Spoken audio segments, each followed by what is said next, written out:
Welcome back, ladies and gentlemen. Team switch sides and get ready to go. Period 2 action from the Keller Rink here on the campus of Belmont Hill School in Belmont, Massachusetts. The story through one period was special teams. St. Paul's 2 for 2 on the penalty kill and 1 for 1 on the power play. They got to kill off another one here. They lead 1-0 on the Eric Simpson power play goal, and a minute left in the penalty to Teddy McElhinney, the team's top penalty killer. Besides the goaltender himself, Andy Barron, he's in the box for tripping on James Parollo. Here to begin this second period, held into the line there by Brett Bliss.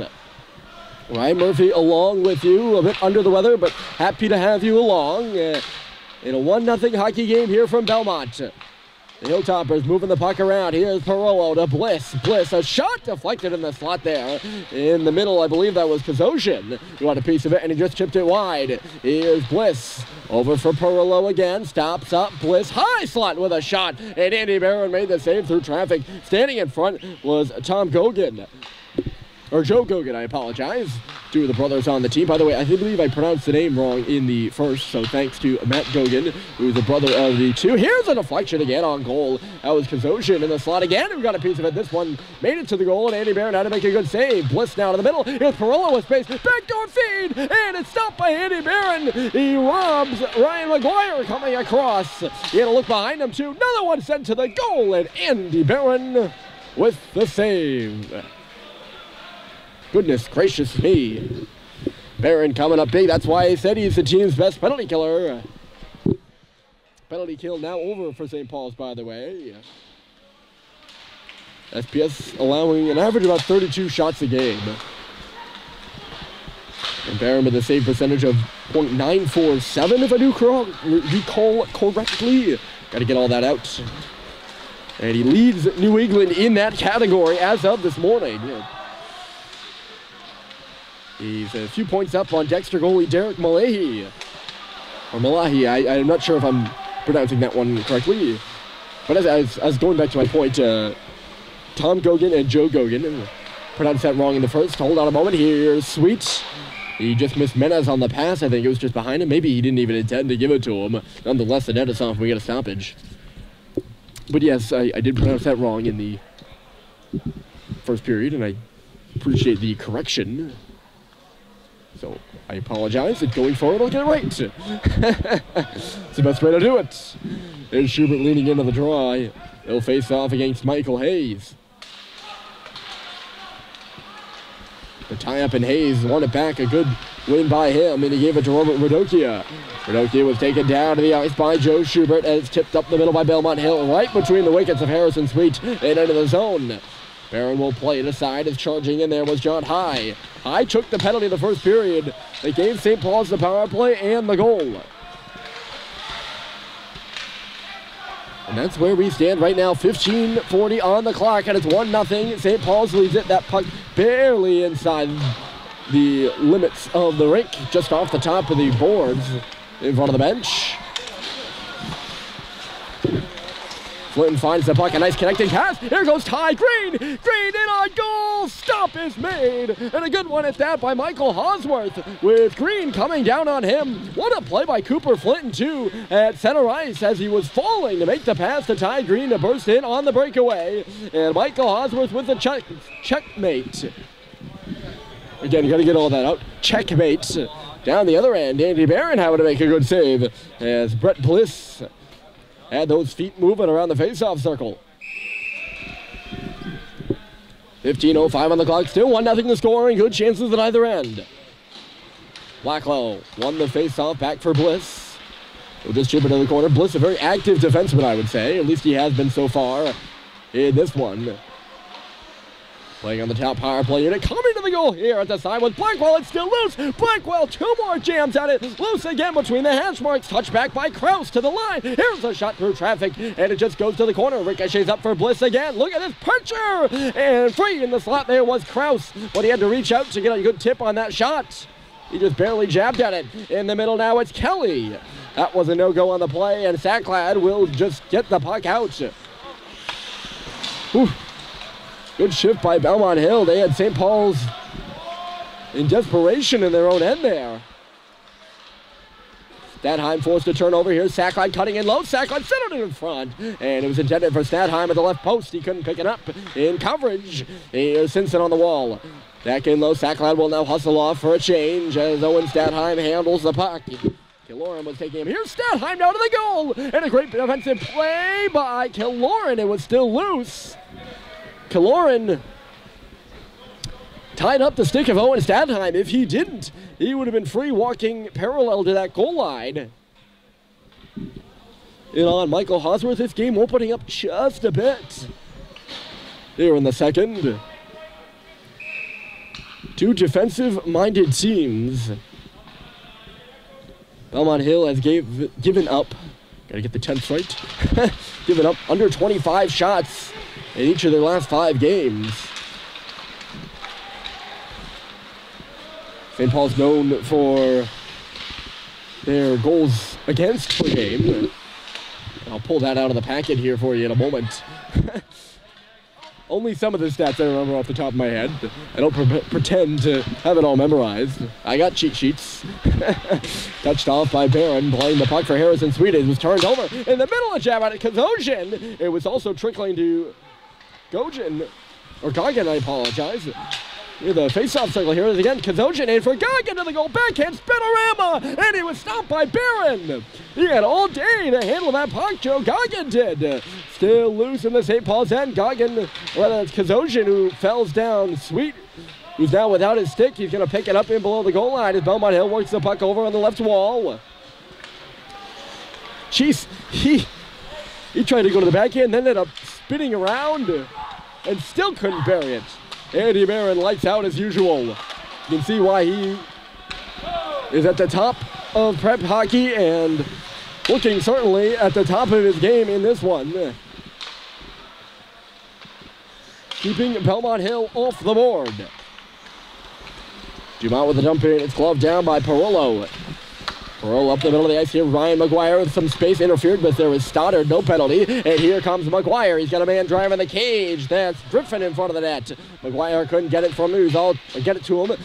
He was all tied up with Bryson Russell. We've seen those two battle on the puck before. Here's Russell now picking it up. The defenseman will skate it away, crossing over the red line on the right side. Here's Russell to the goal. He had Stoddard going there. And Mike didn't even reach out his stick for it there. I think it was in his vicinity. Decided he wasn't going to play it. It went to the corner, and Bell Hill will come the other way. Griffin and deep. The Navy will get a change as it goes hard around in below us. High for Litchfield and then some. Kelly. Moving it on Bryson Russell in the near corner. 14 on 14. That's their numbers. I assure you there's not 14 players on the ice. You'd probably be able to tell. Kelly has his stick jabbed to the front of the net. The puck goes to him! And he was just too busy picking up the stick. He was distracted, or he would have had a glorious opportunity in front. Liam Kelly, a goal last year, 5 assists this year. Only 13 games played for Kelly last year. Loose at center is Menace. Can they get it to him? Spinning around at the last moment was Killorn. Menace is still in, but illegally so, offside the call.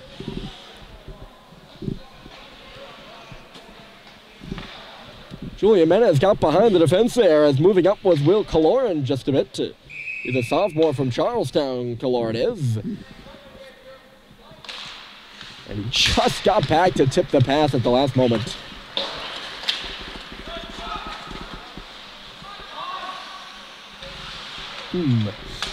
Belmont Hill looking like a better team here in this second period right now. They've had a couple good shifts in the O-zone, forcing turnovers and getting chances in front of Andy Barron, who has been solid. But what else did you expect, folks? Not to be biting at any means, but it's the truth. This one misses Julian Menez. Grant Litchfield was all over him, distracting him into an icing call against St. Paul's. Joe Schubert had the feeder, and Menez looks a little bit miffed over there on the far side. I don't know if he wants an interference call or what. There's no way it would be a penalty. Just a good play by Litchfield, who's actually getting off the ice, I believe. Menez fuels that frustration into a big hit on James Porlow. Drew goes down to his knees, takes a shove from Gogan. Back to the line, it's Perillo again, long shot through traffic. It was high, bounced up and off a leg and out of play. That will allow St. Paul's to get their change. And they'll take all 5 off the ice. Full change. Not a D change, not a forward change, a full change for the Big Red. Belmont Hill elects for no changes.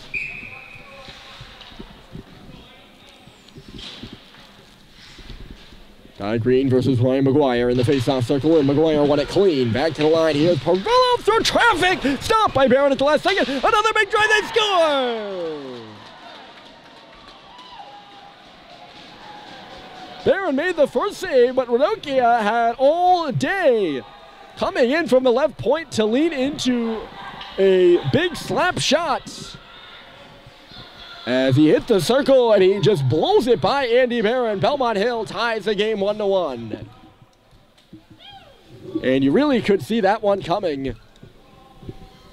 Just a couple of tough shifts by St. Paul's in the defensive zone. Rodoki will get the goal. And not sure what this is all about. It's going to be an extra penalty against St. Paul's, I believe. So after allowing a goal, St. Paul's will go to another penalty kill. It must have been an unsportsmanlike after the goal. Mike Stoddard serving the penalty. Maybe too many men. Did someone get booted? I'm not sure. Stoddard obviously was not on the ice. Good pick by Sacklad coming back. Oh, we got a game now, as if we didn't before. 1-1, your score. That was almost poetic. So I'm not sure why Stoddard is in the box, and I'm not sure why Belmont Hill is on the power play, but they are. Good opportunity to take the lead in this one. Here's Perillo to the middle. Perillo! Ooh, it tricked Barron. Had another look behind him as that shot seemed to change its velocity. Instead of wiring a hard wrister, he just kind of curled it along the ice towards that far post. Barron got back to make the save, though. 1:27 left to go in the phantom kill. I mean, it's not a phantom kill. It's actually happening. It's not a phantom penalty either, since it actually wasn't called. Good stick by Simpson to knock the puck away. That'll get a rouse from the St. Paul's bench. But St. Paul's on their heels here in the second period, and it's cost them. They're down a goal and are on their fourth, or up a, no, tied. Don't listen to me. And on their fourth kill of this game. That's really what's taken the wind out of their sails. Both Russell and Perillo go down in a non-contact situation. Both of them blowing a tire at the same time. Worked around on the goal line now with a face-off circle. McGuire didn't like what he saw and he peeled up. Here's Perillo, back for Ryan McGuire, drifting it across. Bliss, a shot deflected in front. It's loose in front for Gogan, and he couldn't tap it home. The puck was bouncing. Played off the glass by St. Paul's and down the ice. 30 seconds left to go, and it's Owen Statheim forechecking. Loose at center, and right there is Blackwell. Blackwell will skate back with it and charge right up the middle. Drew Blackwell into the zone. Belmont Hill gets set up. Here's Blackwell now along the goal line. I believe that's him. He's in our blind spot right now. Now he's going to the front of the net, so it's obviously not him. Process of elimination helping out there.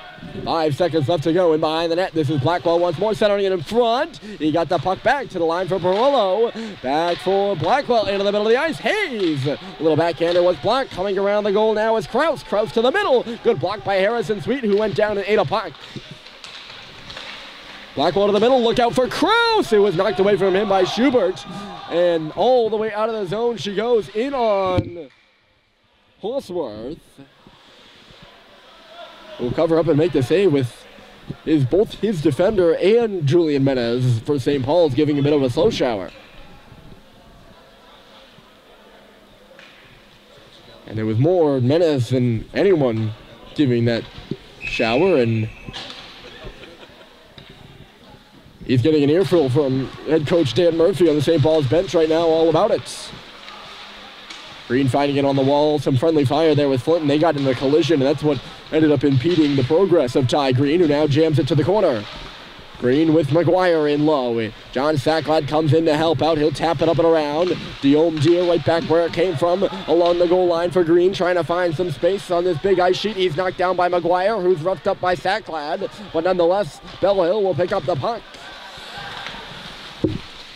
Here's Kaloran through center. Falling is Sullivan. Kaloran put it through the front up to the other side. I'm not sure why Sullivan fell. He came up looking for a penalty. Obviously not called. Here's a space along the sharp angle. Going to that was Griffin. Barron is down. Back to the point. Here's Blitz loading and firing. It is loose in the hashes. Green trying to dig it free. A big pile up now. Down is Blackwell. And the puck comes to the line, but not out. Here's Kaloran. Another one through traffic. And it was stopped by Barron. He had a couple bodies in front. Here goes Flinton now. It was chased away from him. Sacklad leaving it. Flinton couldn't get there. Another tip by 22, and here he comes.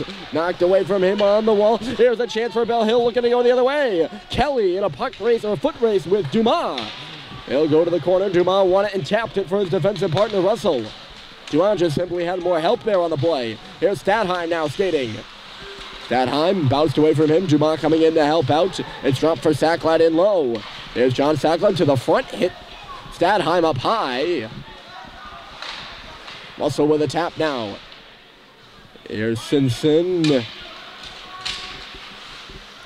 Stadheim. Owen Stadheim back in deep. Eriksson centered it for Halliday. It comes for Stadheim over for Dumas. Dumas shot, big block there. Stepping up was Liam Kelly, and he had a skate on it at the last moment.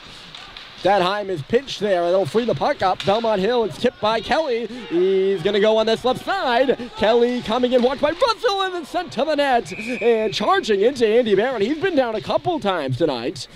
Belmont Hill going to the net hard, and specifically Tyler Rubin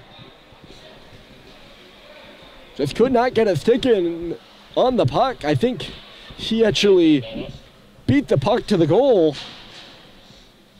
and had to reach back for it.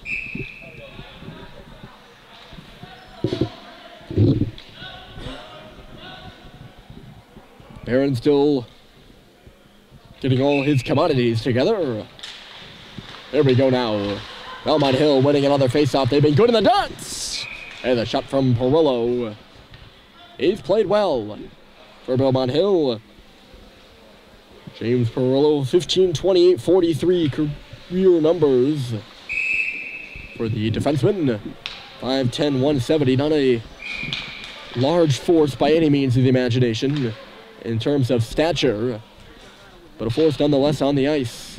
He's been out there for the power plays, sometimes both shifts on the power play. And a more than regular shift during even strength as well. McElhaney double teamed in low. Schubert trying to come out to help out. McElhaney just outmanned, and it's kicked away from him. Hayes. Harrison Sweet will win that puck, and here's Teddy McElhaney on the receiving end. Bussy trying to lead Menez off an indirect. It's bouncing in the middle of the ice. Schubert will pick it up, coming across the Belmont Hill logo near the far. McElhaney left side. Menez cutting across the face-off circles. Off the stick of Bussy on that same area on the other side of the ice. The other opposite, I guess, the reciprocal side. Here's a 2-on-1 inside the zone. It's Hayes on his back and dropping it off in front. Jammed it inside. It's still loose. And Barron standing strong for St. Paul's. Kozosian had the secondary chance after he realized Hayes wasn't going to be able to, or Hayes realized he wasn't going to be able to shoot it on his backhand. He reversed it for Kozosian, who was going to the goal too. Just a 2-on-1 coming off the wall. I couldn't see how it developed. Look out here. That puck coming up. And just a few feet to our left on a play. No netting over this balcony. It's high enough where you don't really need any. And it offers a great view of the game. Unfortunately, though, a lot of leaning over will prevent some viewing along the near side wall. Really, it's something I don't have to mention. I think you can tell. If you're on video and listening, good shot block there by Flinton, stepping up. That was Killoran who decided to let it go. Bliss stepping up here. He'll hold the line with Sacklad heading right towards him. In the middle of the ice is Liam Kelly as the puck is on this left wall and must have been frozen under a leg or two. It was a battle up in the corner down there. And the referee will blow the whistle. So 3:55 on the clock. And it's Belmont Hill, 1 goal in the second. St. Paul's 1 goal in the first. St. Paul scored on the power play. Belmont scored and then had a power play. The Hilltoppers are 0 for 4 on the man advantage so far. Here goes Simpson getting some momentum. Halliday down the middle. Simpson! And he missed the goal wide. I think he tried to go up high on that shot. He obviously did. It went up and got the glass. Halliday was going to the net. I thought he might think of a shot for a rebound there. There's Simpson again, looking around before he's hit and taken to the ice by Zafan Kraus. Tyler Rubin across the icing mark it in. Barron right onto the stick of Litchfield, and luckily his shot never made it to the goal. It was bounced around. Here's Perillo now. I think he was trying to lead it back to the point where Rubin was standing. The pass was intercepted before it was ever made. Oh, nice move by McGuire trying to cut out front. Halliday came across and knocked it away from him before McGuire made it to the front of the goal. Halliday then roughing his man up at the line. That would be Rubin. 19-on-19 collision there. Perillo on the board. He's playing forward now and he plays it across. And McGuire was on his back end, stopped by Barron. Barron now knocked down and it's center for Perillo. I'm telling you, he's been on his back and the referee's reluctant to call the goaltender interference penalty. I think that was the closest we'd get. Centered across from McGuire. And he was distracted there by Stadheim. Halliday pushed McGuire out, but not the puck. Here's a chance for Kozoshin. And he missed the near post wide. Back from McGuire again. Winds and fires a laser beam of a shot. And Andy Barron out to his left to get a whistle. 2:25 on the clock. A period that's not gone the Big Reds' way, I think, right there. And that shift by the top line of St. Paul's is the example. The puck gets to the middle of the ice. Well, it's getting to the middle of the ice. Oh, walking out in front, a backhander by Kozoshin was, I think it just missed wide, and now the net is off. Belmont Hill especially is getting the puck in behind the goal. Like Kozoshin there. And they're being able to either walk out or pass out and somehow break down the St. Paul's defense core. I'm not going to act like a expertise, or act let's start that again. I'm not going to act like an expert. Why Belmont Hill is getting to the front of the net, but they are, and that's the fact of the matter. You know, there's some phrases when you're sick, your nose and your mouth just doesn't allow you to say. Just some sounds in general. The corny laugh, I can't do that either. Which I'm sure some viewers are pretty happy about. Harrison Sweet, the saucer pass was up and out of play, I believe. Unless there's a penalty. No, they're just getting another puck.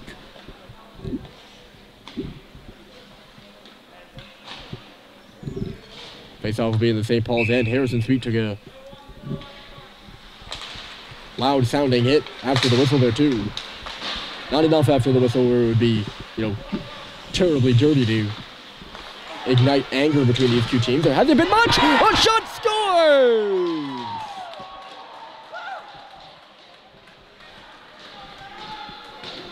Will Killoran with a blast from the line that Barron did not even see, and Belmont Hill has come back to take the lead.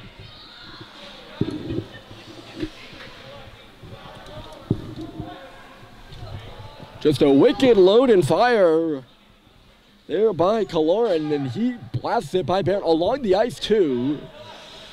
Probably a shot for a tip. But no tip was made. And to the back of the net it goes.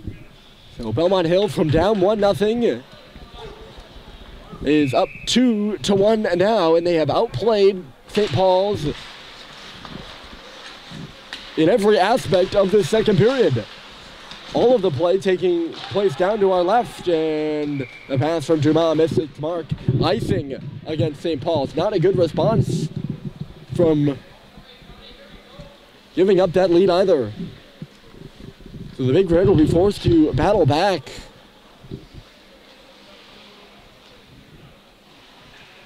It hasn't been often that St. Paul's has relinquished a lead, by the way. I think relinquished is the right word there. Has given up a lead. I should say that. That's just making it more straightforward and clear. McGuire and Green goes very close to getting kicked out, and McGuire actually did get kicked out of the face-off. He gets a shot nonetheless, and just roofed it so high it went up and out of play. That's what I mean, folks. The puck's on the wall, and then it is not. Ryan McGuire in a grade A area at the top of the circle. He probably had more time than he thought. Decided to pull the trigger, but probably could have walked in closer to the goal. He just missed clean high. He had a clean look at Andy Barron, too. Drop to the ice there is Flinton. And that will get the Belmont Hill bench going. Belmont Hill bench all standing, St. Paul's bench all sitting. And that somehow, somewhat represents this game, although a 2-on-1 will send Ty Green in. Green trying to drop it off for Flinton along the goal line now, just never materialized. Great bag check, I think that was Grant Litchfield who got in and bumped up Ty Green, who was not very quick, that's for sure, coming up ice there to get that opportunity. Sacklad driving, Green. I know one time the puck to the goal did not go for him. 18 seconds left to go, and it's Green working on the puck. Green coming out in front, it's loose for Simpson, and the net knocked off its moorings with Ty Green sprawled on his stomach in the crease. The St. Paul's will get an offensive zone draw here with 12.9 on the clock. In this second period, they trail now 2-1. They're trying to figure out who knocked the net off, and they're going to say the Belmont Hill goaltender, that would be Hawsworth, did. Looked to me like Green for St. Paul's did. But Belmont Hill unable to change either. St. Paul's, their top 5 are out there for this face-off, but they lose it nonetheless. Tossed across that far side, just pinning it to the boards there is Krause. He's being told to eat it, and he's going to do just that. That will wear down the clock here in this second period. Belmont Hill, 2 goals, and they lead St. Paul's 2-1, heading to the third.